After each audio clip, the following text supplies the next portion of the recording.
Hello जी, welcome to the teachers. आज की हमारी क्लास बेहद ख़ास होने वाली है, या यूँ कहें कि जितनी क्लासें अभी तक की हैं उनका ये निचोड़ होने वाली है। काफ़ी अच्छी क्लास है।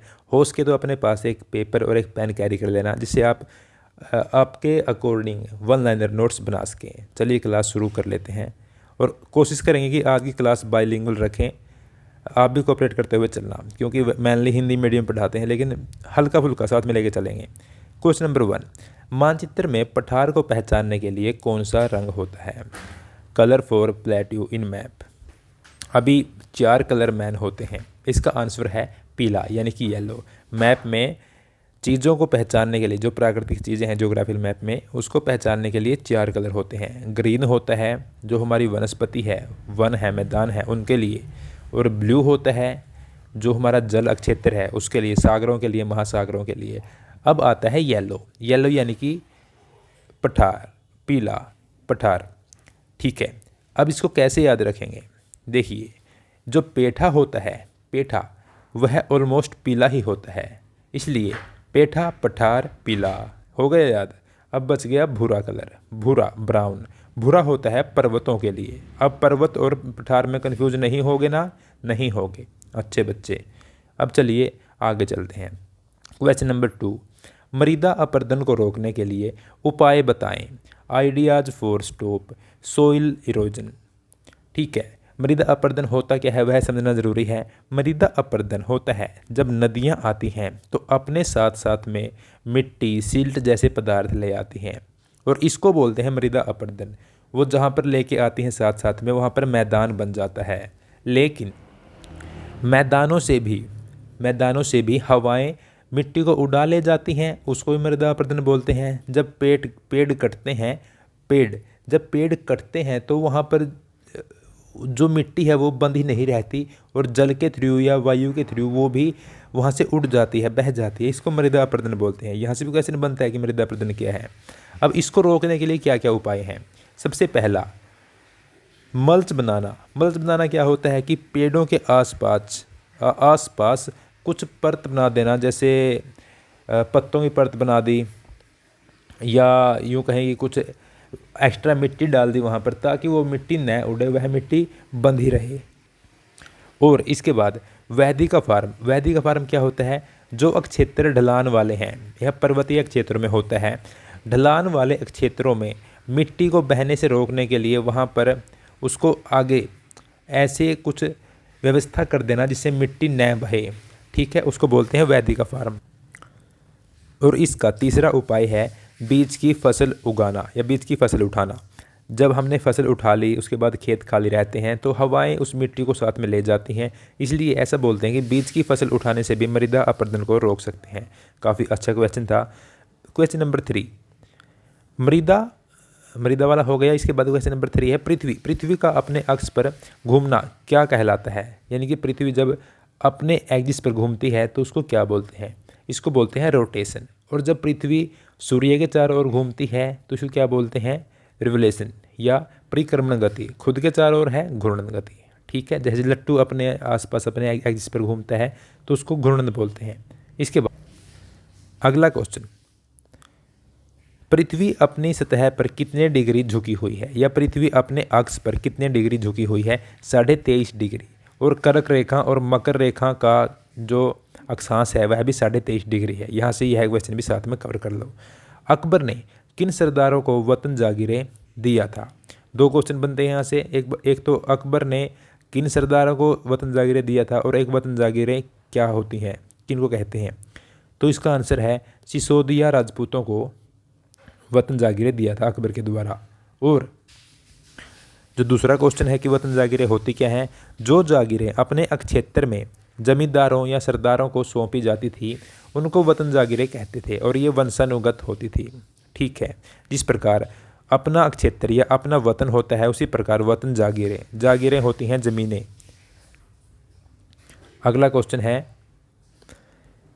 एक स्थान पर एक समान कार्य के लिए भिन्न भिन्न वेतन देना क्या कहलाता है? यानी कि प्लेस सेम है, कार्य सेम है, उसके लिए डिफरेंट पे करना, तो वह क्या कहलाएगा? वह असमानता ही तो होगा, यानी कि इन इक्वलिटी।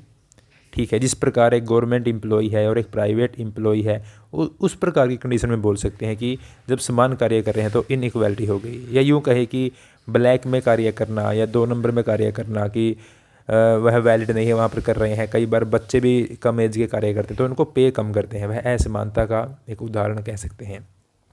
क्वेश्चन नंबर 7, सभी ग्रामवासी अंधविश्वासी हैं, यह क्या है? यह एक पूर्व उदाहरण है, प्री कंसेप्शन इसको बोल सकते हैं। यह मान लिया गया है कि वह सभी ग्रामवासी अंधविश्वासी हैं, लेकिन ऐसा नहीं है। ऐसे ही क्वेश्चन आएंगे डायरेक्ट कि इसको बताएं कि यह क्या है। 4 ऑप्शन डाल देंगे, इनइक्वालिटी है, यह प्री कंसेप्शन है या डिस्क्रिमिनेशन है, इस प्रकार से। चलो नेक्स्ट क्वेश्चन करते हैं। लड़कियों को रोजगार पर इसलिए न रखना कि वे परिवार शुरू कर रही हैं, वह क्या कहलाएगा? वह भेदभाव हो जाएगा। ठीक है, डिस्क्रिमिनेशन, क्योंकि अगर लड़का परिवार शुरू कर रहा है तो वह तो कार्य कर सकते हैं, लेकिन लड़की के लिए ऐसा क्यों? तो वह भेदभाव हो जाएगा। ठीक है। इसके बाद नेक्स्ट क्वेश्चन, लड़कियां खाना बनाने में ही अच्छी हैं, यह क्या है? यह स्टेरियोटाइप्स है या रूढ़िवादिता इसको बोल देंगे कि लड़कियां बस खाना बनाने में ही अच्छी हैं। यह एक रूढ़िवादिता है, स्टेरियोटाइप्स का एक एग्जाम्पल है। नेक्स्ट क्वेश्चन, क्वेश्चन नंबर 10, उच्च दाब और ताप के कारण कौन से सेल परिवर्तित हो जाते हैं? सेल 3 प्रकार के होते हैं। कौन कौन से?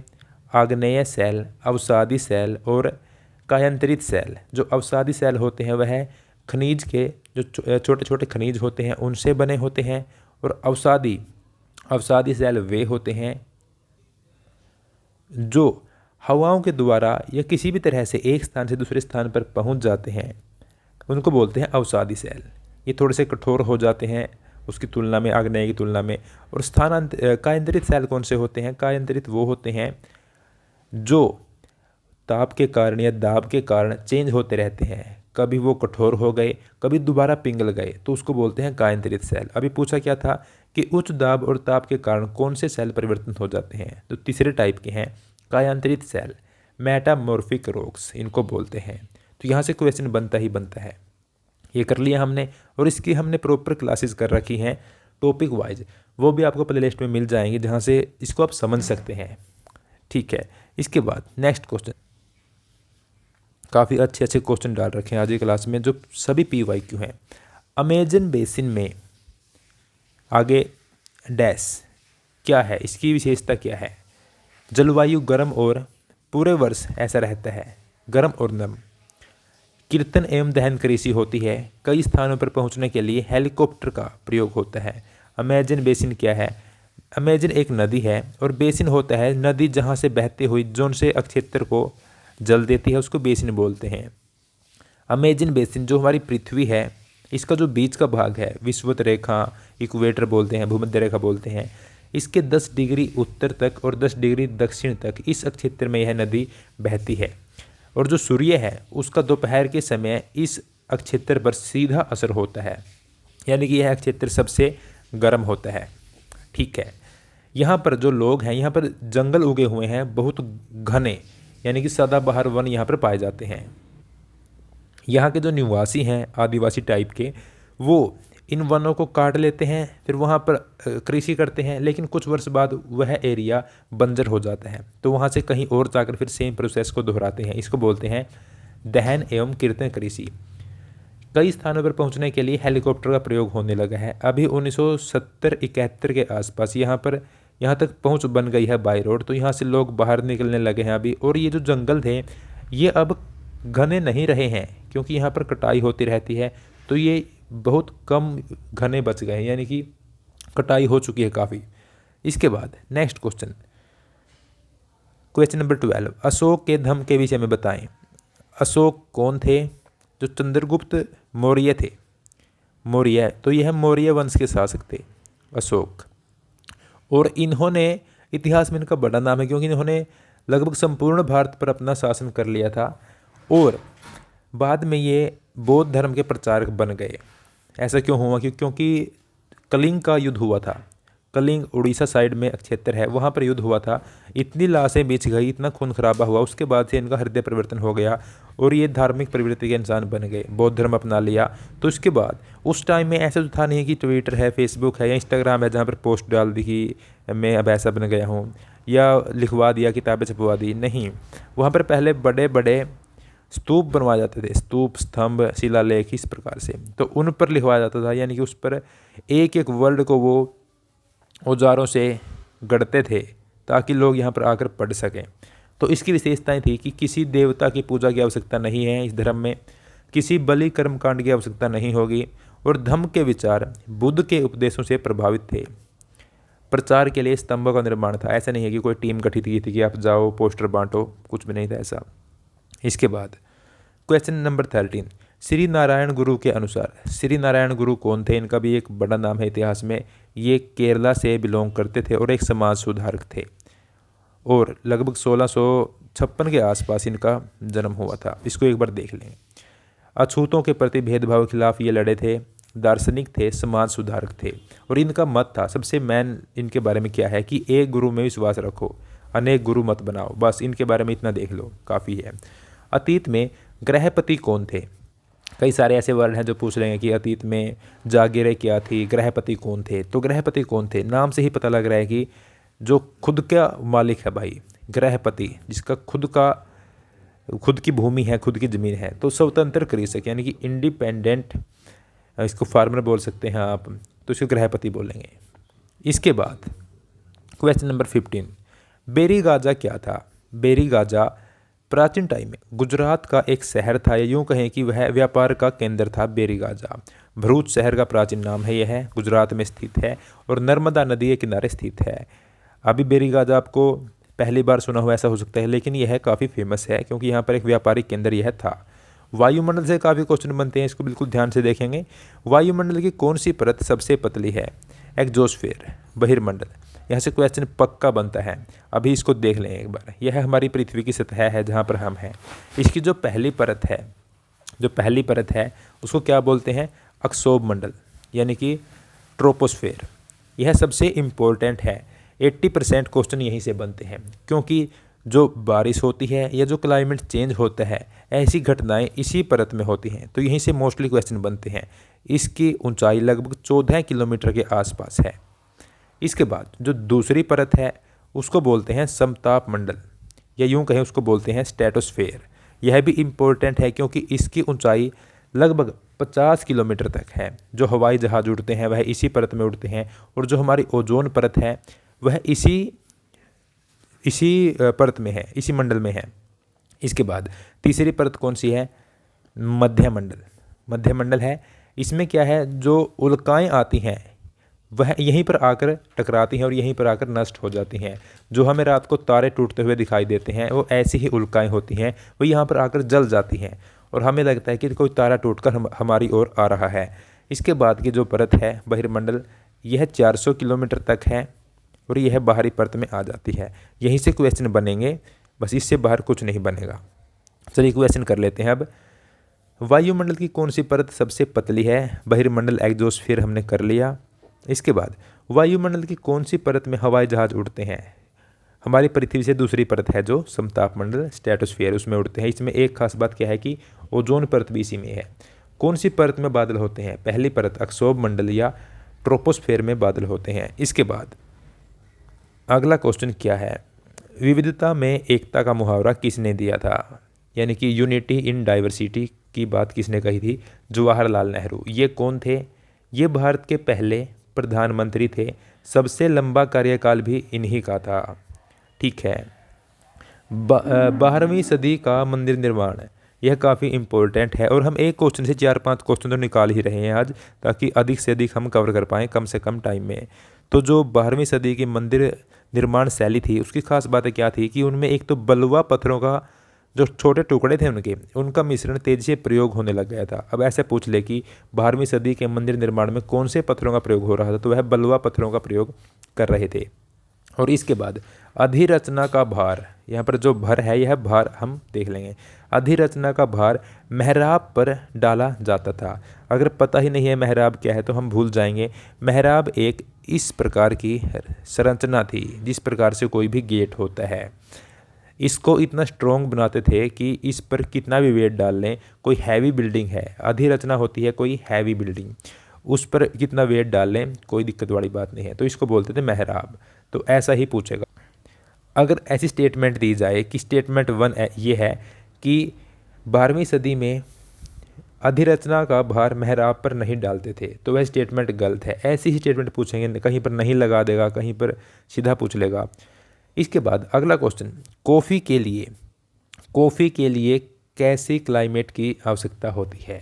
तो कॉफ़ी के लिए ठंडी व गर्म उष्णकटिबंधीय जलवायु की आवश्यकता होती है। यानी कि यह उष्णकटिबंधीय क्या होता है, अगर पूछें इंग्लिश मीडियम वाले तो यह इस requires cool and warm tropical climate. 15 से 24 डिग्री तक आदर्श तापमान की आवश्यकता होती है। ऑप्शन दे देगा कि बिल्कुल गर्म जलवायु चाहिए या वर्षा का मौसम चाहिए, तो वह गलत हो जाएगा। इसके बाद चाय के लिए कैसा मौसम चाहिए, कैसी जलवायु चाहिए? मध्यम आर्द्र व गर्म जलवायु की आवश्यकता होती है। तापमान 13 से 32 डिग्री की आवश्यकता होती है। यानी कि चाय के लिए कॉफ़ी के मुकाबले अधिक गर्म तापमान चाहिए होता है। It's require a moderately humid and warm climate. ठीक है, यह हमने पार कर लिया। अब आगे बढ़ते हैं।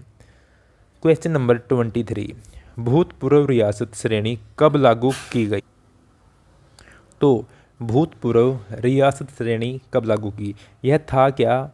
ये था कि हमारा देश आज़ाद तो हो गया था, लेकिन कुछ क्षेत्र ऐसे थे जिन पर देशी रियासतें राज कर रही थी। यानी कि वो बिल्कुल सेंटर के अधीन नहीं थे, अपने अलग अलग उन्होंने सिस्टम चला रखे थे। तो यह 1947-48 से 1956 के बीच तक रहा था। इस समय को बोलते हैं भूतपूर्व रियासत श्रेणी। और दोस्तों, अगर आप आज की क्लास को बिल्कुल ध्यान से शिद्दत से देख रहे हैं तो यहाँ से आपके पता नहीं कितने क्वेश्चन फंसने वाले हैं। लेकिन अगर आपने इसको वैसे ही हल्के में ले लिया तो फिर तो हम क्या ही कह सकते हैं। लेकिन आज यहाँ पर मोस्ट इम्पोर्टेंट क्वेश्चन हम कर रहे हैं, और अगर आप अपना समय निकाल रहे हैं तो यह आपकी ईमानदारी है। अच्छा, यहीं से एक क्वेश्चन और बन जाएगा कि वर्ष 1947 में भारत विभाजन से पूर्व कितनी देशी रियासतें थीं? तो 548 देशी रियासतें थीं। और अगर पूछे कि इनको इकट्ठा किसने किया था, तो सरदार वल्लभ भाई पटेल ने इनको इकट्ठा किया था। जो स्टैचू ऑफ यूनिटी बना हुआ है गुजरात में, वह इसलिए ही बनाया गया है। इनको इसलिए लौह पुरुष बोलते थे। इन्होंने ये कार्य किया था जो काफ़ी इनके लिए, देश के लिए कारगर सिद्ध हुआ। क्वेश्चन नंबर 25, ब्रिटिश शासन का कट्टर विरोधी अखबार केसरी का संपादन कौन कर रहा था? तो ये बाल गंगाधर तिलक थे। इनको तिलक केसरी भी बोलते हैं। ये जो अंग्रेज़ों के खिलाफ एक अखबार था बिल्कुल कट्टर, उसको केसरी नाम से संपादन करते थे ये। और उसमें अखबार में, और 1831 में देश का दुर्भाग्य, इस टाइटल से, शीर्षक होता है टाइटल, आलोचनाएं ये लिखा करते थे। काफ़ी इंपॉर्टेंट क्वेश्चन था ये। जल वाले स्थान को क्या बोलते हैं? हाइड्रोस्फेयर, यानी कि जलमंडल इसको बोलते हैं। बिल्कुल ऐसे ही क्वेश्चन छपेंगे, इसको हल्के मत लेना। वायु की परतें कहाँ पर हैं? उसको क्या बोलते हैं? वायुमंडल बोलते हैं, यानी कि एटमॉस्फेयर। और पादप एवं जीव जंतु कहाँ पर हैं? जैव मंडल में है, यानी कि बायोस्फीयर इसको बोलते हैं। ऐसे ही क्वेश्चन आते हैं। ये तीनों क्वेश्चन काफ़ी इंपॉर्टेंट हैं। ऐसा आ जाए कि इनका मिलान करो तो आप फिर भी मिलान कर देंगे। क्वेश्चन नंबर 29, पहले विश्व युद्ध के दौरान जूतों की जबरदस्त मांग को लेकर क्या हुआ था? लोग चमड़े के काम करने लग गए थे। ऐसे ही क्वेश्चन आएगा तो आप बता देंगे कि जब पहला विश्व युद्ध हुआ था 1914 से 1918, जो पहला विश्व युद्ध था, उसके दौरान जूतों की काफ़ी मांग उठ गई थी और सभी लोग इसको व्यापार के रूप में लेकर चमड़े का काम करने लग गए थे। इसके बाद क्वेश्चन नंबर 30, मुगल राजस्व व्यवस्था में हर फसल के लिए एक अलग राजस्व दर होती थी, जिसको क्या बोलते थे? उसको बोलते थे जब्त। इसको याद कैसे रखेंगे कि फसलों के लिए एक अलग राजस्व दर बना दी, यानी कि जो टैक्स लेते थे वो, अगर कोई टैक्स नहीं दे रहा तो उसकी ज़मीन को वो जब्त कर लेते थे। इस प्रकार हो गया जब्त, यहाँ से याद कर लेंगे। इसके बाद एक और इंटरेस्टिंग टॉपिंग अगर आप कर लेते हैं तो आपको टॉफ़ी मिल जाएगी। ठीक है, ये एक जोक था। क्वेश्चन नंबर 31, अभी थोड़ा सा गला ख़राब है, इस कारण से थोड़े वर्ड भी इधर उधर हो जाते हैं। 0 डिग्री मानक समय रेखा पर 12 बजे हैं तो 15 डिग्री पूर्व देशांतर पर क्या समय होगा? अब 0 डिग्री मानक समय रेखा कौन सी है? हमारे ग्लोब पर जो देशांतर रेखाएं बनाई गई हैं, लॉन्गिट्यूड जो बनाई गई हैं, उन पर जो बिल्कुल सेंटर में है उसको बोलते हैं 0 डिग्री, और यहीं से हमारे पूरे वर्ल्ड का टाइम मापा जाता है। इसके जो ईस्ट में है यानी कि पूर्व में, उनको बोलते हैं पूर्वी देशांतर, और जो पश्चिम में है उनको बोलते हैं पश्चिमी देशांतर। अब पूछा क्या है कि अगर 0 डिग्री पर 12 बजे हैं तो 15 डिग्री पश्चिम देशांतर पर क्या समय होगा। अब जो पूर्व का समय है वो आगे चलता रहता है और जो पश्चिम का है वो पीछे चलता है। 15 डिग्री पश्चिम में कितना समय होगा। अब देखिए, एक दिन में 24 घंटे होते हैं और 24 घंटे में 1440 मिनट होते हैं। ठीक है, यहाँ तक क्लियर है। और जो हमारी कुल देशांतर रेखाएं हैं उनकी संख्या 360 है। तो यहाँ पर 1 डिग्री देशांतर जब घूमता है तो उसमें 4 मिनट लगते हैं। तो पूछा है कि 15 डिग्री अगर घूमा है तो कितने मिनट हो गए, 60 मिनट हो गए।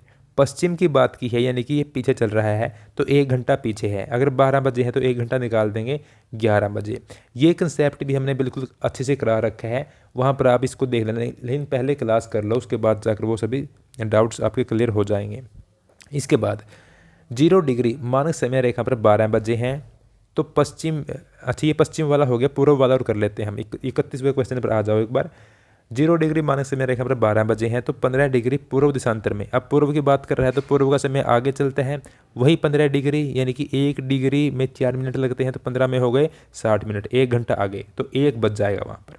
ठीक है, आपके फ़ोन में जो समय दिखाता है, अगर आप टाइम सेट करते हैं, जो पहले कीपैड वाले फ़ोन थे उनमें जब टाइम सेट करते थे तो वहाँ पर लिखा होता था GMT + 5:30। देखा है आपने, देखा है तो कमेंट बॉक्स में बताना। तो भारत का मानक समय क्या है, यही भारत का मानक समय है। यह GMT क्या है, यह है ग्रीनविच मीन टाइम, यानी कि जो मानक ग्रीनविच मानक समय रेखा है उसको बोलते हैं GMT। और +5:30 क्या है कि हम पूर्व में हैं, जो 0 डिग्री मानक देशांतर है हम उसके पूर्व में हैं, और कितने समय आगे हैं, 5.5 घंटे। इस प्रकार से यह मापा गया है। अगर कोई देश पश्चिम में है तो वहाँ पर माइनस आ जाएगा, GMT माइनस, और जितने डिग्री वो पीछे है उस हिसाब से। जैसे हमारा अभी 82 डिग्री पर टाइम मापते हैं हमारा, तो उस हिसाब से इसको आप कर लेना कैलकुलेट, और 5.5 घंटे आगे मिल जाएगा। इसके बाद एक और काफ़ी इंटरेस्टिंग क्वेश्चन, काफ़ी इंपॉर्टेंट क्वेश्चन। सरकार का कानून जो बालवाड़ी और क्रैच सुविधा लागू है, जहां महिलाओं की संख्या डैश से अधिक है, यानी कि जो ये सुविधाएं सरकार दे रही है, बालवाड़ी सुविधा और क्रैच सुविधा, वहाँ पर मिनिमम कितनी महिलाएं होनी चाहिए तभी यह फैसिलिटी मिलेगी। तो वहाँ पर 30 महिलाएं मिनिमम होनी चाहिए। जो महिलाएं कार्यरत हैं, जो कार्य कर रही हैं, जॉब कर रही हैं, और उनके पास बच्चा भी है, तो सरकार ने एक ऐसी सुविधा दे रखी है कि वहाँ पर मिनिमम अगर 30 महिलाएं कार्य कर रही हैं तो उनके बच्चे की देखभाल के लिए बालवाड़ी के अंदर, यह एक प्रकार से आंगनवाड़ी टाइप है कि यहाँ पर 3 साल से लेकर 6 साल तक के बच्चे की देखभाल होती है। और जो क्रैच सुविधा है, जो हस्बैंड वाइफ वर्किंग है, अपने बच्चे की देख रेख के लिए समय नहीं निकाल पाते तो उनके लिए क्रैच सुविधा होती है। वहीं बच्चे का पूरा विकास वहीं पर होता है। 6 माह से 6 साल तक के बच्चों की देख रेख यहाँ पर की जाती है। तो ये दोनों क्वेश्चन इंपॉर्टेंट है। इस क्वेश्चन से भी 4-5 क्वेश्चन हमने निकाल लिए। इसके बाद और जो आज की हमारी PDF है, क्लास के बाद उसको आप टेलीग्राम से लेकर एक बार आंखों के सामने से निकाल लेंगे, ताकि आपको ये जितने भी क्वेश्चन आज हम कर रहे हैं सभी बिल्कुल माइंड में बैठ जाएं आपके। राष्ट्रीय चिकित्सा आयोग ने आचार संहिता में प्रत्येक चिकित्सक को कौन सी दवाइयों को निर्धारित करने के लिए कहा है, यानी कि वह कौन सी दवाइयाँ हैं जिसको अधिक से अधिक प्रयोग के लिए कहा है। जेनरिक दवाइयाँ कौन सी होती हैं एक बार देख लें। जेनरिक दवाइयाँ वही होती हैं जो अच्छी महंगी दवाइयाँ हैं, यूजफुल दवाइयाँ हैं, ये उसी का छोटा रूप है, उसी के छोटे भाई बहन ये हैं, लेकिन ये बहुत कम कीमत में मिल जाती हैं, यानी कि असरदार चीज़ें कम कीमत में, उसको बोलते हैं जेनरिक मेडिसिन। इसके बाद नेक्स्ट क्वेश्चन, भेदभाव विषय पर चर्चा करने के लिए उपयुक्त विषय क्या है, यानी कि इसका एक उदाहरण बताएं जो भेदभाव विषय पर हो। तो वहाँ पर 4 ऑप्शन दिए हुए मिलेंगे, उसमें से जो सबसे अच्छा हो। इस प्रकार डॉक्टर अंबेडकर का भारत लौटने पर रहने हेतु स्थान ढूंढने के लिए जो उनके अनुभव थे, उनका वृतांत जो उन्होंने बताया कि मेरे साथ ऐसे ऐसे हुआ। तो इस प्रकार के जो चीज़ें हैं वह भेदभाव के विषय पर काफ़ी अच्छी एग्जाम्पल बनती हैं।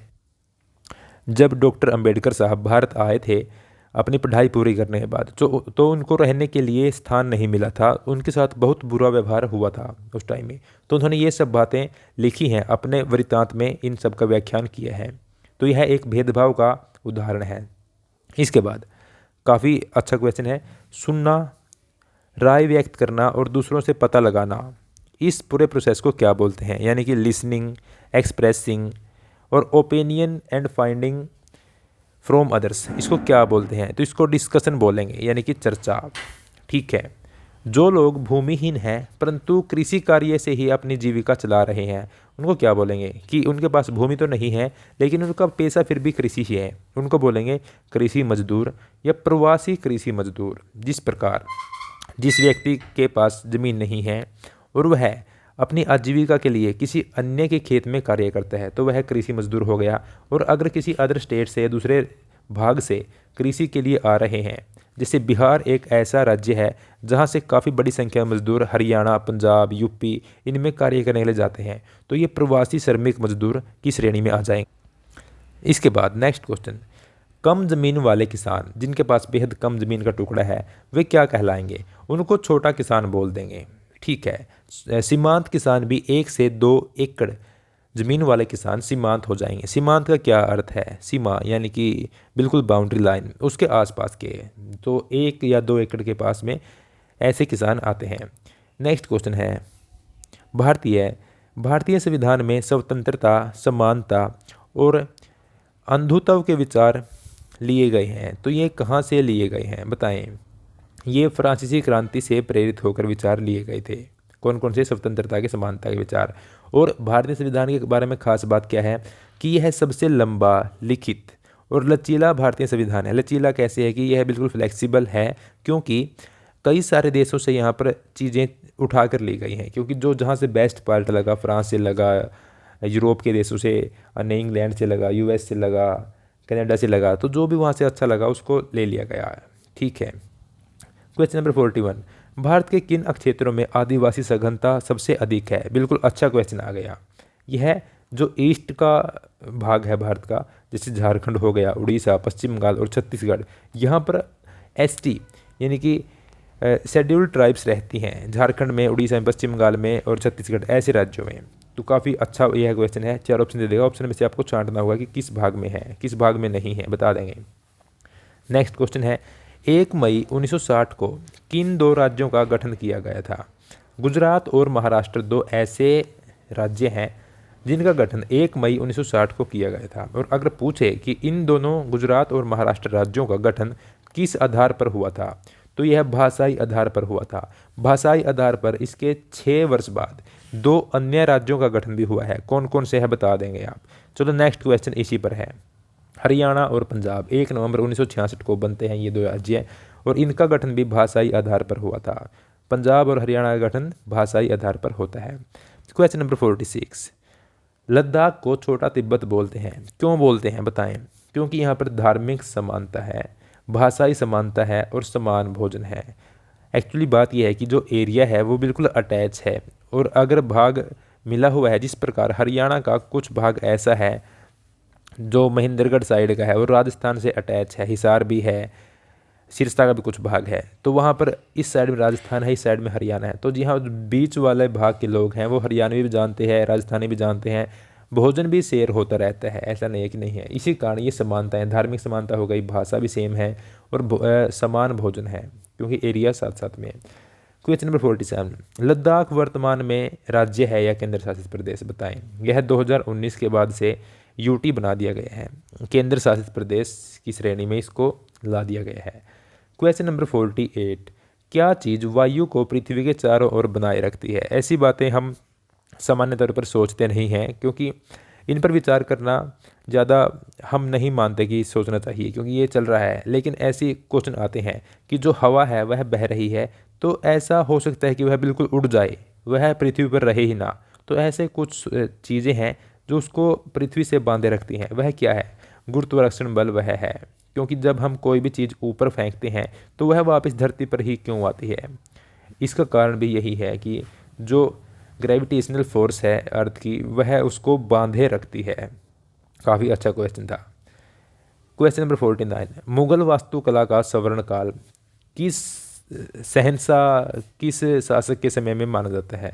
तो जो शाहजहां का शासनकाल था उसके दौरान बहुत सारे वास्तुकला के उदाहरण देखने को मिलते हैं। शाहजहां, ताजमहल आप याद रखते हैं। क्वेश्चन भी आ गया, आगरा का ताजमहल किस किस से बना है? डैश से बना है। इसमें कौन सा पदार्थ यूज हुआ है? सफ़ेद संगमरमर से यह बना हुआ है। इसी प्रकार एक अन्य क्वेश्चन दूँ आपको कि दिल्ली का लाल किला में कौन सा मटेरियल यूज हुआ है? तो यह लाल बलुआ पत्थर था। लाल किला, लाल बलुआ पत्थर। जामा मस्जिद का निर्माण किसने करवाया? शाहजहां ने ही करवाया 1650 में। तो ये तीनों स्ट्रक्चर ऐसे हैं जो बताते हैं कि जो मुगल काल का क्या था? मुगल काल का जो स्वर्ण काल था वह इन्हीं शासक के समय में था। इसके बाद क्वेश्चन नंबर 53, हमारा सौर परिवार किससे बना हुआ है? कौन कौन से इसके अंग हैं? क्या क्या इसके अंतर्गत आता है? सबसे पहले सूर्य ही की रोशनी से ही सब कुछ चल रहा है। ग्रह जो जैसे पृथ्वी ग्रह हो गया, मंगल, बुध, ये सभी ग्रह हैं।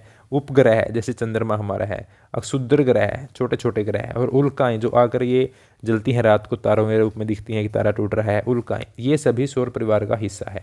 इसके बाद क्वेश्चन नंबर 54, आ हिस्ट्री ऑफ इंडिया को 1817 में 3 भागों में विभाजित किसने किया था? बताएं। जेम्स मिल जो स्कॉटलैंड में जन्मे थे, उन्होंने ए हिस्ट्री ऑफ इंडिया को 1817 में 3 भागों में विभाजित कर दिया था।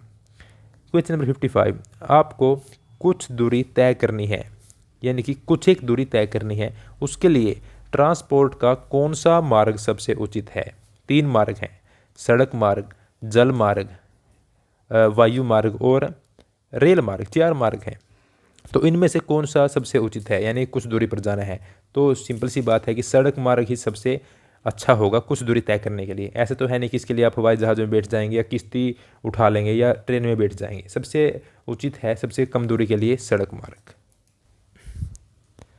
नेक्स्ट क्वेश्चन देखें, भारी सामान का व्यापार करने के लिए कौन सा यातायात का मार्ग सबसे अच्छा है? अब हो सकता है कि कुछ लोग बोल दें कि ट्रक से जाएगा, लेकिन यह भारी सामान, हैवी ट्रक हो सकता है कि जिसमें 100 ट्रक का सामान एक साथ आ जाए, तो वह मार्ग है जल मार्ग, यानी कि जल के थ्रू जो बड़े बड़े जहाज जाते हैं।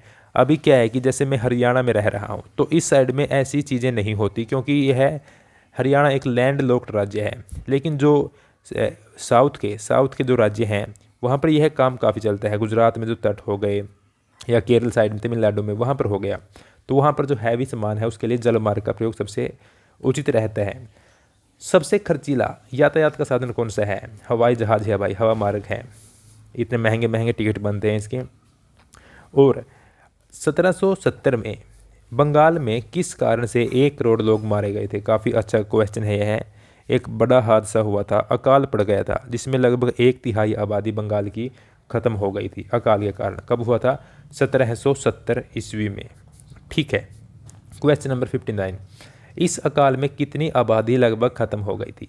तो लगभग 1/3 यानी कि लगभग 30% के आसपास आबादी वहाँ पर ख़त्म हो गई थी इस अकाल की वजह से। नेक्स्ट क्वेश्चन है, पृथ्वी पर जल की मात्रा कितनी है? अगर आप कहें तो मैं यह क्वेश्चन आपके लिए छोड़ दूं, आप बता देंगे ना कि पृथ्वी पर जल की मात्रा कितनी है? बताएंगे आप लोग कमेंट बॉक्स में। 61 क्वेश्चन 60 क्वेश्चन कर चुके हैं, 61 पर हम आ चुके हैं। गंगा ब्रह्मपुत्र बेसिन के वनों की विशेषता क्या है? बेसिन हमने जान लिया था कि बेसिन वह एरिया है जो नदियाँ जल लेके आती हैं, जहाँ सिंचाई करती हैं, तो वह बेसिन कहलाता है। गंगा ब्रह्मपुत्र बेसिन यानी कि गंगा और ब्रह्मपुत्र की जो 2 नदियां हैं इनका बेसिन, वहाँ के वनों की विशेषता क्या है? जलवायु मानसूनी है यहाँ पर। विभिन्न प्रकार की स्थलाकृति जैसे पर्वत, पठार, मैदान सभी टाइप से हैं। नदियों से निर्मित भारत का विशाल मैदान है। ऐसा क्वेश्चन आए कि भारत का मैदान यानी कि जहाँ पर कृषि होती है, जो समतल एरिया है, वह किससे बना है? 2 नदियाँ हैं, गंगा और ब्रह्मपुत्र। इन दोनों नदियों ने भारत का संपूर्ण मैदान बनाया है, यूँ कह सकते हैं आप। क्वेश्चन नंबर 62, स्त्री तुलना नामक पुस्तक की रचना किस समाज सुधारक ने की थी? इसका आंसर हो जाएगा महिला समाज सुधारक ताराबाई शिंदे ने। सत्यशोधक समाज की जो मुख्य लोग थे उसमें भी ताराबाई शिंदे अहम भूमिका निभा रही थी। 19वीं शताब्दी में महाराष्ट्र में जन्मी समाज सुधारक थी।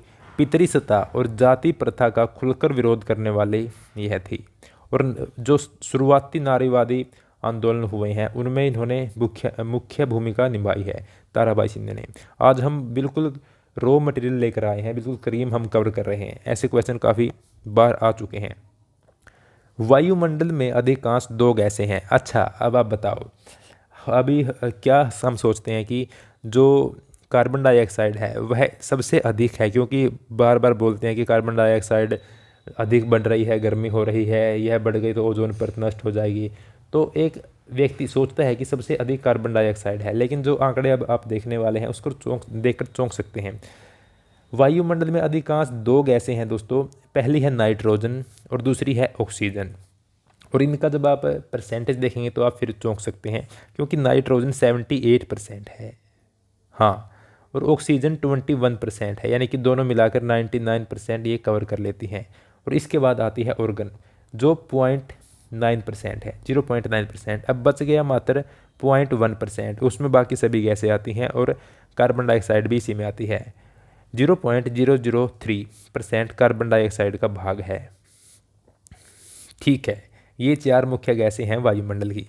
इसका आप स्क्रीनशॉट पे ले सकते हैं। और मैं समझ रहा हूँ कि आप साथ साथ में कुछ नोट्स वगैरह बना रहे होंगे। अगर नोट्स नहीं बना रहे हैं या कहीं पर नोट्स नहीं बन रहे हैं तो आप उसका स्क्रीनशॉट ले सकते हैं, उसको आप बाद में नोट कर लेना। जो कार्बन डाइऑक्साइड है इसके बारे में मैं बता दूं आपको। ग्रीन हाउस गैस इसी को बोलते हैं। ग्रीन हाउस का क्या मतलब है? देखो, पृथ्वी हमारी बहुत अधिक ठंडी हो जाती अगर यहाँ पर कार्बन डाइऑक्साइड न होती। कार्बन डाइऑक्साइड न होती तो यहाँ पर बहुत अधिक ठंड हो जाती। यह पृथ्वी पर गर्मी बनाए रखती है, ठीक है, क्योंकि यह ऊष्मा को पकड़ लेती है। जो ऊष्मा पृथ्वी के यहाँ से निकलती है ऊष्मा को यह पकड़ लेती है, इस कारण इसे ग्रीन हाउस गैस बोलते हैं। लेकिन अभी हो क्या रहा है कि बहुत सारा ट्रैफिक बढ़ रहा है, चिमनियाँ लग रही हैं, फैक्ट्रियाँ लग रही हैं, तो वहाँ से जो धुआं निकल रहा है उससे यह बढ़ रही है। अब यह गर्मी बनाती है और अगर यह बहुत अधिक हीट पैदा कर देगी तो वहाँ पर क्या हो जाएगा, ग्लोबल वार्मिंग का खतरा हो जाएगा। ग्लोबल वार्मिंग क्या होती है? इसी को बोलते हैं कि कार्बन डाइऑक्साइड का लेवल बढ़ जाना ग्लोबल वार्मिंग का कारण होता है। यहाँ से ये क्वेश्चन कर लिया। पौधे कौन सी गैस लेते हैं और कौन सी गैस बाहर निकालते हैं? पौधे कार्बन डाइऑक्साइड गैस लेकर ऑक्सीजन बाहर निकालते हैं। और मनुष्य क्या करता है? ऑक्सीजन का प्रयोग सांस लेने में करता है और सांस छोड़ने में कार्बन डाइऑक्साइड का प्रयोग करता है। इसके बाद वेद समाज की स्थापना कब हुई? वेद समाज की स्थापना किसने की थी? क्या राजा राम मोहन राय ने की थी इसकी स्थापना? बताएं। 1864 में मद्रास में इसकी स्थापना होती है। केशव चंद्र सेन और श्रीधरलू नायडू, यह ब्रह्मा समाज से प्रेरित समाज था। विधवा पुनर्विवाह और महिला शिक्षा को प्रोत्साहन दे रहे थे। अगर आप बिल्कुल नोट कर रहे हैं तो देख रहे हैं कि क्या क्या मुद्दे चल रहे थे। समाज सुधारक लोग क्या क्या मुद्दे लेकर आ रहे थे। एक तो छुआछूत हो गया, ऊंच नीच हो गया और महिलाओं के अधिकारों के लिए हो गया। इसमें एक विधवा पुनर्विवाह का मुद्दा भी जुड़ जाता है। ऐसे ऐसे मुद्दे जो वर्तमान काल में भी चल ही रहे हैं, जो ऊंच नीच का तो अब भी चल ही रहा है और महिलाओं के लिए भी संघर्ष चल रहा है। क्वेश्चन नंबर 65, वर्ष 1929 में बाल विवाह निषेध अधिनियम आया था। क्या आया था? बाल विवाह निषेध अधिनियम। कब आया था? सीधा क्वेश्चन पूछ लेगा तो यह बता देंगे कि यह सर 1929 में बता रहे थे और तभी आया था। और इसके अंतर्गत पुरुष और महिला की न्यूनतम शादी की आयु क्या थी? पुरुष के लिए 18 वर्ष और महिला के लिए 16 वर्ष। इसको बढ़ाकर बाद में कितना कर दिया गया? पुरुष के लिए 21 वर्ष और महिला के लिए 18 वर्ष, जो अब भी इतनी ही है। कितनी है? लड़की की शादी के लिए एज 18 और लड़के की शादी के लिए एज है 21 साल, ठीक है। इसके बाद वर्तमान वाली हो गई। इसके बाद काफ़ी अच्छे क्वेश्चन आ गए आगे भाई। 66 क्वेश्चन नंबर 66, पवन सड़क पर गिरी सूखी पत्तियों को उड़ाती है, पवन कैसे बहती है? पवन सड़क पर जो गिरी हुई पत्तियां हैं उनको उड़ा ले जाती है, तो पवन कैसे बहती है? पवन हमेशा उच्च दाब अक्षेत्र से निम्न दाब अक्षेत्र की ओर बहती है। इसका क्या मतलब है? इसका मतलब ऐसा है, जैसे हवा है, ये हमारी हवा बह रही है, एक मिनट इसको बहने दो। हवा बह रही है। अब हवा का स्वभाव ऐसा है कि हवा गर्म होती है तो वह ऊपर उठने लगती है, ऊपर उठने लगती है, ऊपर गई हवा। जो ठंडी हवा आई वह नीचे आ गई, इसने इसका स्थान ले लिया। अब जब यह हवा गर्म हुई और हवा गर्म कैसे होगी, सूर्य के प्रकाश से ही तो होगी। तो यह फिर ऊपर उठ गई। इसको वायु चक्र भी बोलते हैं। अभी पूछा गया था कि हवा कैसे बहती है। हवा हमेशा उच्च दाब क्षेत्र से निम्न दाब क्षेत्र की ओर बहती है। समझ गए। जब हवा ठंडी होती है तो उसका उच्च दाब क्षेत्र होता है, तो यह उच्च से निम्न की ओर बहती है, ऊपर जाते हुए यह हल्की हो जाती है, निम्न हो जाती है। तो इस प्रकार यह वायु चक्र चलता रहता है। कुछ कुछ समझ में आया होगा। चलिए आगे बढ़ते हैं। पृथ्वी पर उष्णकटिबंधीय क्षेत्र सबसे अधिक ऊष्मा प्राप्त करते हैं। क्यों? जो पृथ्वी का बीच का भाग है भूमध्य रेखा के आसपास का, इसको बोलते हैं उष्णकटिबंधीय। सबसे अधिक वन होते हैं, सदाबहार वन यहाँ पाए जाते हैं। तो यहाँ पर सबसे अधिक धूप आती है। जो सूर्य का प्रकाश है दोपहर के समय सबसे अधिक यहीं पर होता है।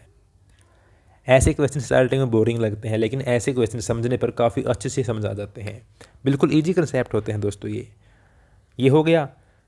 ये रहा विषुवत भूमध्य रेखा के आसपास का क्षेत्र जिस पर धूप सबसे अधिक पड़ती है, उसको बोलते हैं उष्णकटिबंधीय क्षेत्र। और 23 डिग्री उत्तर अक्षांश में कर्क रेखा स्थित है, 23 डिग्री दक्षिण अक्षांश में मकर रेखा स्थित है। इन दोनों के बीच में उष्णकटिबंधीय क्षेत्र स्थित है, जहाँ पर इतने गहरे वन हैं कि वहाँ पर जमीन पर सूर्य के प्रकाश तक नहीं पहुँचता। वहाँ पर सांप, कीड़े, ऐसे ऐसे जीव पाए जाते हैं। क्योंकि प्रकाश तो पहुँचता ही नहीं है, तो वहाँ पर बिल्कुल नमी हो जाएगी प्रकाश न आने की वजह से। इसके बाद ग्लोब पर अक्षांश और देशांतर रेखाएं किस उद्देश्य को पूरी करती हैं? अच्छा, ये ग्लोब हो गया, लॉन्गिट्यूड देशांतर और लेटीट्यूड लेटी हुई रेखाएं अक्षांश, ये हो गई। ये तो आप जानते होंगे ना कि अक्षांश और देशांतर कौन कौन सी है, इसमें कन्फ्यूज तो नहीं हो ना। देखो, लॉन्गिट्यूड जो लंबी है और लेटीट्यूड जो लेटी हुई है, ठीक है। देशांतर जो ऐसे खड़ी रेखाएं हैं और अक्षांश ऐसे लेटी रेखाएं हैं, ठीक है। तो इनका उद्देश्य क्या होता है? अब देखो, हमने एक ये ली रेखा देशांतर, एक ली अक्षांश। तो यहाँ पर जो बीच का एरिया है, इसकी लोकेशन फाइंड करने के लिए हमें इन दोनों की आवश्यकता होती है। तो पृथ्वी पर किसी स्थान को ढूंढने के लिए हमें इन रेखाओं की आवश्यकता होती है।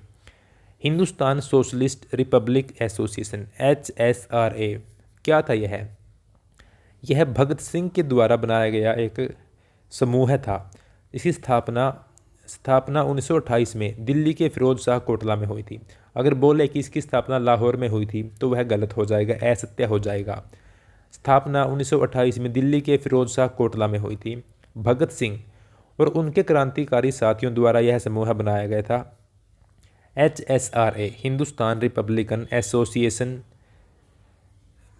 जिसकी हिंदुस्तान सोशलिस्ट, एस मिसिंग था ना बीच में, तो हिंदुस्तान सोशलिस्ट रिपब्लिकन एसोसिएशन, इसके सदस्यों ने सैंडर्स नामक पुलिसकर्मी की हत्या कर दी थी, ठीक है। Question number 17। पेरिया पूर्णम एक तमिल कृति है, एक तमिल ग्रंथ आप कह सकते हैं। यह हमें क्या जानकारी देती है? यह काफ़ी इम्पोर्टेंट है दोस्तों, क्योंकि साउथ का यह एक बेहद खास ग्रंथ है पेरिया पूर्णम। यह बिल्कुल जो साधारण पुरुष महिलाएं थीं उनके बारे में जानकारी देती है। चोलों के स्वर्ण काल को स्मरण कराती है। जो साउथ का एरिया था, यहाँ पर पल्लव, चोल, इनका जब शासन था ना, तो चोलों के शासनकाल के बारे में स्मरण कराती है कि चोलों का जो स्वर्ण काल था, हो सकता है कि यह उसी समय में लिखी गई हो, इसी कारण इनका ज़्यादा व्याख्यान कर रखा हो, या ऐसा इसमें दे रखा है कि चोलों का जो काल था वो स्वर्ण काल था। इसमें वर्णित यानी कि इसमें बताए गए 63 शैव संत ऐतिहासिक हैं, यानी कि वो कोई ऐसा नहीं है कि फिक्शनरी है, वो बिल्कुल ऐतिहासिक हैं। उनको नयनार शिव भक्त भी कहते थे। किसको कहते थे? जो शैव संत थे, यानी कि भोले के भगत संत थे, जो उनको नयनार शिव भक्त बोलते थे। कितनी संख्या थी? 63। Question number 71। विश्व का धन्यागार प्रेरी की विशेषताएं। इसको मैं हाल ही में पढ़ रहा था अभी प्रेरी को। प्रेरी क्या है? प्रेरी घास स्थल है। जो हमारा उत्तरी अमेरिका है, महाद्वीप है, जो उसमें जो घास के, अभी हमारे भारत के क्षेत्र में घास स्थल नहीं है। घास जो ये घास है, इस घास की बात नहीं हो रही है। ये लगभग 2 मीटर यानी कि 6 फुट तक की लंबी घास हो जाती है। अगर आपने बचपन में डिस्कवरी देखा है, अभी देखते हैं, तो बोलते हैं ना कि इन घास स्थलों में टाइगर पाए जाते हैं, ऐसी बातें बोलते हैं। तो वो 6-6 फीट ऊंची घास होती है। ये उत्तरी अमेरिका में स्थित है। तो इन घास स्थलों को प्रेरी बोलते हैं। और जैसे USA आ गया और कनाडा आ गया, इन भागों में बहुत ज़्यादा है यह। तो इसकी विशेषताएं क्या है? USA और कनाडा के घास स्थल, US और कनाडा के घास स्थल हैं। और यहाँ के लोग बेहद अधिक मेहनती हैं। वो कृषि कार्य भी करते हैं, वो दुग्ध उत्पादन भी करते हैं। उन्होंने ऐसे यंत्र विकसित कर लिए हैं जिस कारण से विश्व का धान्यागार अमेरिका हो गया है, नंबर 1 पर अमेरिका आ गया है। कृषि और दुग्ध कार्य करते हैं। तो प्रेरित से इतने क्वेश्चन हमारे बन जाते हैं। इसके बाद नेक्स्ट क्वेश्चन, हमारी पृथ्वी का वास्तविक निरूपण रूप फॉर्मूलेशन ऑफ अर्थ बताएं। तो वह एक अंडाकार नहीं है, वह एक चपटी, बिल्कुल चपटी नहीं है, मानचित्र के आकार की नहीं है, वह ग्लोब के आकार की है, या रग्बी गेंद के आकार की आप बोल सकते हैं। ग्लोब बिल्कुल एक्चुअली फॉर्मूलेशन ऑफ अर्थ है। क्वेश्चन नंबर 73, जनजातियों की विशेषताएं क्या क्या हैं?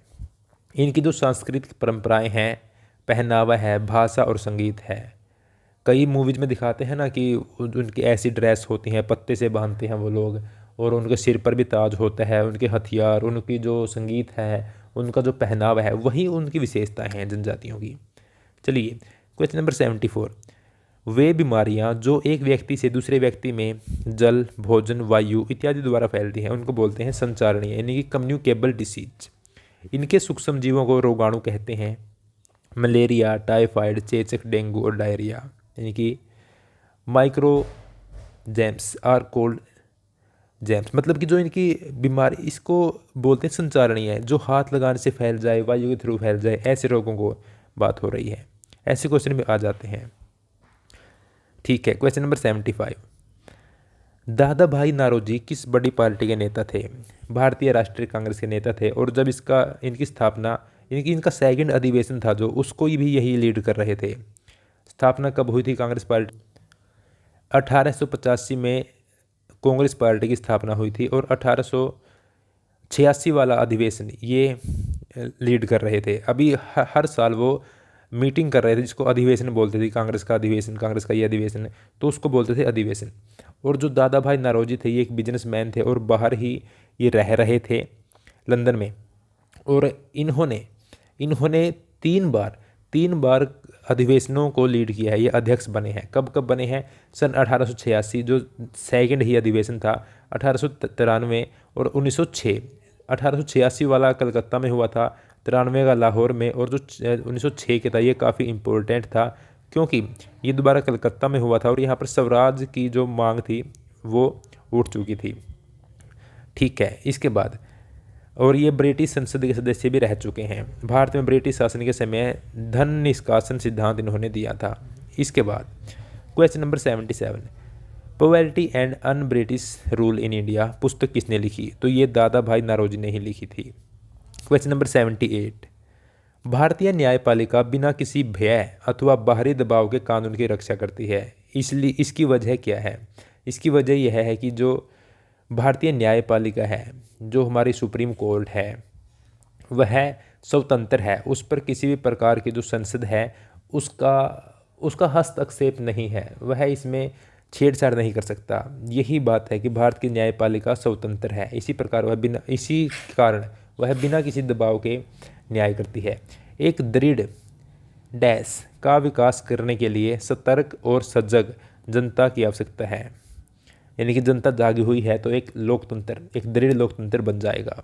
इसके बाद क्वेश्चन नंबर 80, भारतीय धर्मनिरपेक्षता में राज्य धर्म के संदर्भ में सैद्धांतिक दूरी बनाए रखता है, यह क्या है? यानी कि जो भारतीय धर्मनिरपेक्षता है उसमें राज्य और धर्म दो ऐसे मुद्दे हैं जो एक दूसरे के काम में छेड़छाड़ नहीं करते। यही बात है कि राज्य धर्म के मामले में छेड़छाड़ नहीं करता, लेकिन ऐसे कानून भी हैं कि अगर आवश्यकता पड़ जाए तो राज्य धार्मिक मामलों को देख सकता है, लेकिन नॉर्मली ऐसा नहीं है कि वो दोनों एक दूसरे के मामले में छेड़छाड़ करेंगे। क्वेश्चन नंबर 81, उष्ण कटिबंध की संकल्पना को समझने के लिए किस चीज़ का ज्ञान होना जरूरी है? ग्लोब में अगर हमें उष्ण कटिबंध का क्षेत्र जानना है, कंसेप्ट ऑफ द ट्रॉपिक्स हमें समझना है कि कौन सा क्षेत्र क्या है, तो हमें क्या क्या जानना चाहिए? एक तो हमें ग्लोब के बारे में जानकारी होनी चाहिए। दूसरा, जो हमारा अक्षांश है, लेटीट्यूड है, उनको हमें जानना चाहिए कि 30 से 45 तक कौन सा है, भूमध्य से 15 तक कौन सा है। और तीसरा, आतपन, यानी कि इंसोलेशन के बारे में जानकारी होनी चाहिए। इंसोलेशन क्या होता है कि जो सूर्य से प्रकाश पृथ्वी पर आता है उसमें से कितने प्रकाश को पृथ्वी रख लेती है, उसको आतपन बोलते हैं। इसके बाद अभी बस कुछ क्वेश्चन बचते हैं, क्योंकि हम एक क्वेश्चन में 4-5 क्वेश्चन कवर करते हुए चल रहे हैं, तो हमें 100 क्वेश्चन में ही 500 क्वेश्चन वाला लाभ मिल जाएगा। और आप अभी तक बने हुए हैं तो आप स्टडी के प्रति काफ़ी डेडिकेट हैं, आपका मोटिवेशन काम कर रहा है कि आप अच्छी पढ़ाई कर रहे हैं। किन जातियों की दुर्दशा पर ज्योतिबा फूले की 1873 में आई किताब समर्पित है? तो यह है जो अमेरिकी गृह युद्ध में दास प्रथा का विरोध करने वाले कार्यकर्ता थे, उनकी दशा पर यह किताब समर्पित है। 1873 में जो किताब आई थी ज्योतिबा फूले की, ये एक समाज सुधारक थे और सत्य शोधक समाज की स्थापना ज्योतिबा फूले ने ही की थी। इसके बाद अगला क्वेश्चन देख लो। मध्यकाल में जनजातीय समूहों के बारे में जानकारियाँ बहुत कम मिलती हैं। Note much info about the tribal groups in medieval. कारण क्या है? क्योंकि वे लिखित दस्तावेज नहीं रखते थे। अभी जो बाहर का मैदानी भाग है जहाँ पर आम लोग निवास कर रहे थे, उनके बारे में जानकारियाँ हैं, क्योंकि वहाँ के शासक राजा अपने दरबार में रखते थे लेखकों को, कवियों को, वो लिखा करते थे कि यहाँ पर ऐसा हो रहा है, उनके बारे में जानकारी थी। लेकिन जो जनजाति हैं, जंगलों में रहते थे, उनके बारे में कौन लिखता? यही कारण है। क्वेश्चन नंबर 84, किसने कुरान की आयतों को पुनः, ये यूँ कहें कि कुरान की आयतों की पुनः व्याख्या करके कहा कि महिलाओं को भी शिक्षा का अधिकार मिलना चाहिए? मुमताज़ अली एक मुस्लिम लेखक, समाज सुधारक थे, इन्होंने ऐसा कहा था। समाज सुधारक और नारीवादी थे और महिलाओं के अधिकार की लड़ाई लड़ी थी।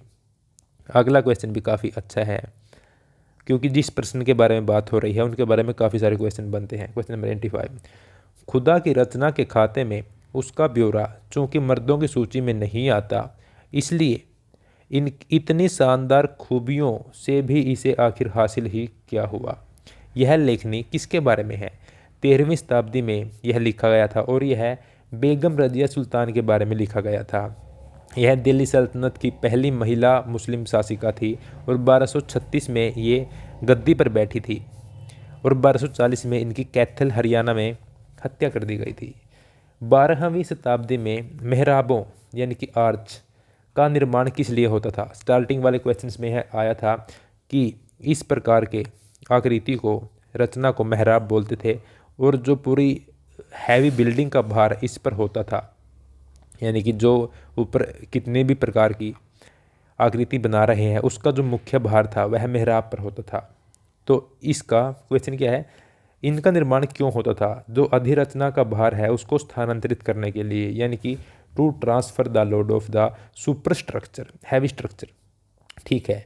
तुंगभद्रा नदी किनारे स्थल हुसंगी से क्या प्राप्त हुआ था? जो प्राचीन समय का स्थल है हुसंगी, तुंगभद्रा नदी के किनारे है, वहाँ से क्या मिला था?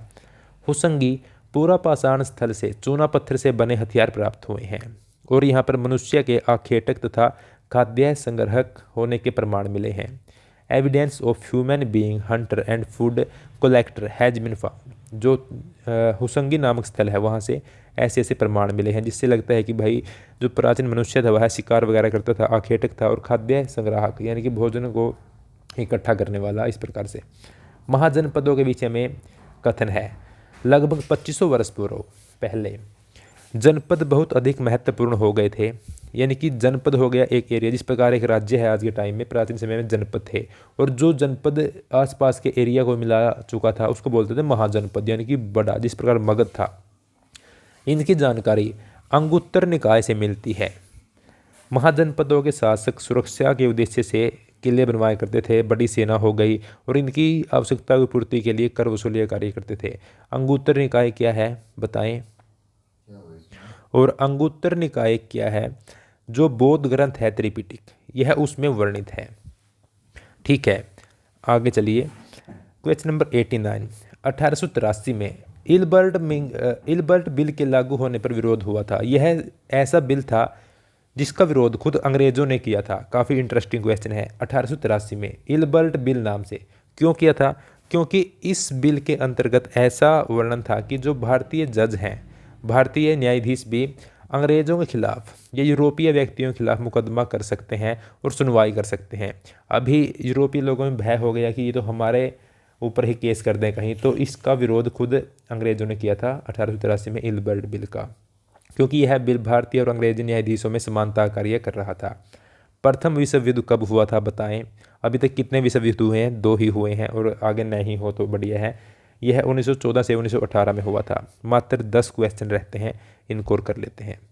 भोजन का अधिकार, निजता का अधिकार तथा प्रदूषण मुक्त जल तथा हवा का अधिकार कहाँ पर व्याख्यान किया गया है। ऐसे भी अधिकार हैं भाई, जो फूड का है, प्राइवेसी का है और प्रदूषण मुक्त यानी कि साफ सुथरे जल और हवा का है। तो यह अनुच्छेद 21 में है, जो हमारे मौलिक अधिकार है अनुच्छेद 12 से 35, उनमें ये 21वें अनुच्छेद में वर्णित है। नेक्स्ट है, सभी व्यक्ति कानून की दृष्टि में समान है। इसका अर्थ क्या है? बोलते हैं कि कानून में सभी समान है, इसका अर्थ क्या है?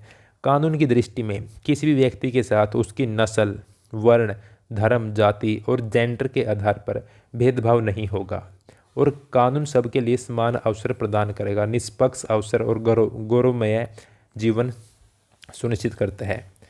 राजमिस्त्री का रोजगार किस प्रकार का है? बताएं। मैसोन का रोजगार किस प्रकार का है? वह डेली वेज लेबर है, दिहाड़ी मजदूर वाला है। जैसे राजमिस्त्री का डेली दिहाड़ी का ही तो काम है। नेक्स्ट, घरेलू कामगार का रोजगार प्रकार बताएं। डोमेस्टिक वर्कर जो होते हैं वो अनियमित मजदूरी होती है, इर्रेगुलर वर्कर होते हैं, क्योंकि घर में गए, मजदूरी मिली, ठीक है, कि आप तक कई दिन काम न चले तो वो इर्रेगुलर हो गए। सब्जी विक्रेता का रोजगार किस प्रकार का है? वेजिटेबल वेंडर का रोजगार सेल्फ एम्प्लॉयड है, वह मर्जी है भाई, कहीं भी जाके सब्जी बेच ले ना बेचे, उसका घर का काम है। इस प्रकार से काम के टाइप्स भी पूछते हैं। नेक्स्ट क्वेश्चन काफ़ी अच्छा क्वेश्चन है। मध्याह्न भोजन योजना यानी कि मिड डे मील का क्या लाभ हुआ है? सभी जातियों के बच्चे साथ साथ खाना खाते हैं भाई, भेदभाव नहीं होता, कम होता है भेदभाव और समानता का जो यह है कार्य कर रहा है। स्कूल छोड़ने की दरों में कमी आई है, बच्चे भूखे नहीं रहते, स्कूल में खाने को लेकर भी आते हैं। गरीब बच्चे का स्कूल में प्रवेश बढ़ गया है, बिल्कुल सत्य है। और कई स्थानों पर दलित महिलाएं भी खाना बना रही हैं, इस कारण समानता के लिए कार्य किया गया है। भारतीय न्याय व्यवस्था स्वतंत्र है क्योंकि यह सुनिश्चित करता है, जो इंडियन जुडिशरी सिस्टम है, न्यायाधीशों की नियुक्ति में विधायिका शामिल नहीं होगी। ठीक है, काफ़ी अच्छा क्वेश्चन है। न्यायाधीशों का निश्चित कार्यकाल है और न्यायाधीशों के आचरण की संसद में चर्चा नहीं हो सकती, यानी कि संसद में उनके बारे में चर्चा भी नहीं कर सकते कि ये न्यायाधीश ऐसा है, यह ऐसे फैसले क्यों कर रहा है, क्योंकि यह अलग है। संसद का एक अलग कार्य है और जो हमारा न्यायपालिका है, जो हमारे कोर्ट हैं, सुप्रीम कोर्ट है, उसका एक अलग पैटर्न है। किसी के प्रति पूर्वाग्रही होने का अर्थ क्या है? काफ़ी अच्छा क्वेश्चन है। उन्हें नकारात्मक रूप से देखना, जो लोग भिन्न हैं उनका अनादर, डिसरिस्पेक्ट करना और समूह के सदस्यों के साथ भेदभाव करना। इसके बाद लास्ट 2 क्वेश्चन बचते हैं, सेकंड लास्ट है। ग्लोब कितने डिग्री झुका हुआ है? पहले भी आया है, रिपीट हो गया, अच्छी बात है, आप रिवाइज कर लेंगे। अपने अक्ष पर 23.5 डिग्री, कर्क रेखा, मकर रेखा भी इतने डिग्री पर है। और इसके बाद ग्लोब पर 2 बराबर भागों में बांटने वाली रेखा कौन सी है? इक्वेटर यानी कि भूमध्य रेखा, विषुवत रेखा इसको बोलते हैं। आज के हमारे 100 क्वेश्चन कंप्लीट होते हैं। आपको इनमें से कितने आते थे या कितने नए क्वेश्चन जानने को मिले? क्लास कैसी लगी? इसकी PDF आपको मिल जाएगी टेलीग्राम ग्रुप में, वहाँ से आप इसको 5 मिनट के अंदर एक बार ध्यान मार के देख लेना। जो आपने अभी 1 घंटा लगाया है पढ़ने के लिए, वह आपका पूरा हो जाएगा, वह आपका बिल्कुल फ्रूटफुल हो जाएगा। क्लास कैसी है बताना। ऐसी ही मैराथन आपको मिलती रहेंगी कंटिन्यू। और आपने इतना पढ़ा, इसका मतलब ये है कि आप स्टडी के प्रति डेडिकेटेड हैं, आप काफ़ी अच्छी तैयारी कर रहे हैं। और भगवान भी देखता है भाई कि जो अच्छी तैयारी करे उसको मेहनत का फल तो मिलता ही है। चलिए, ऐसी मैराथन आपको मिलती रहेंगी। आज की क्लास को आप कितने नंबर देंगे 10 में से, वो बताना कमेंट बॉक्स में, हम वेट करेंगे। चलिए, मिलते हैं अगली क्लास में। PDF लेकर तैयारी कर लेना। Thank you so much.